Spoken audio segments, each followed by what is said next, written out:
जमीन की ये सतह जिस पर मैं इस वक्त खड़ा हूं 3 तहों पर उस्तवार है। सतह पर जो हिस्सा है इसे क्रस्ट कहा जाता है, जबकि दूसरा हिस्सा जो कदरे मोटी तय है इसे मेंटल कहा जाता है। और फिर जमीन के कल्ब में जो हिस्सा है वो कोर कहलाता है।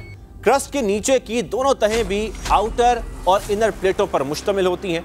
जब ज़ेरे ज़मीन हरारत हद से ज़्यादा हो जाती है ये तहें हरकत में आती हैं, और जब इनकी ये हरकत गैर मामूली हो जाती है ज़मीन की सतह दहल जाती है, अल्लाह अकबर, जो पानी की तरह दायरे में लरसती है और जहां जहां तक ये लहर जाती है तबाही मचाती है। मरकज में ज़्यादा जबकि फैलते दायरे में ये शिद्दत कम होती चली जाती है। उन इलाकों में ज़लज़ले ज़्यादा आते हैं जो ऐसी प्लेट्स के संगम पर हैं। माहिरीन ये कहते हैं कि जिन इलाकों में एक बार बड़ा ज़लज़ला आ जाए वहाँ दोबारा भी बड़ा ज़लज़ला आ सकता है। माहिरीन के मुताबिक अगर ज़लज़ले का मरकज़ समंदर की तह या साहिली इलाकों के करीब हो तो समंदरी तूफान और सुनामी आ सकते हैं। यूं बिफरी लहरें साहिली इलाकों में नुकसान का सबब बन सकती हैं।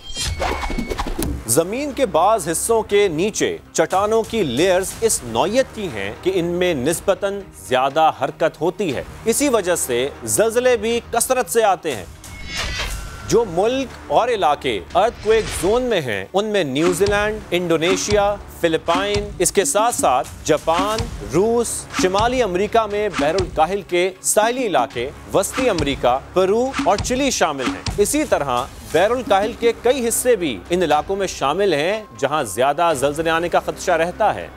और अब आपको ये बताते हैं कि रेक्टर स्केल क्या होता है। तो रेक्टर स्केल ऐसा पैमाना है जिससे ज़लज़ले की शिद्दत की पैमाइश की जाती है।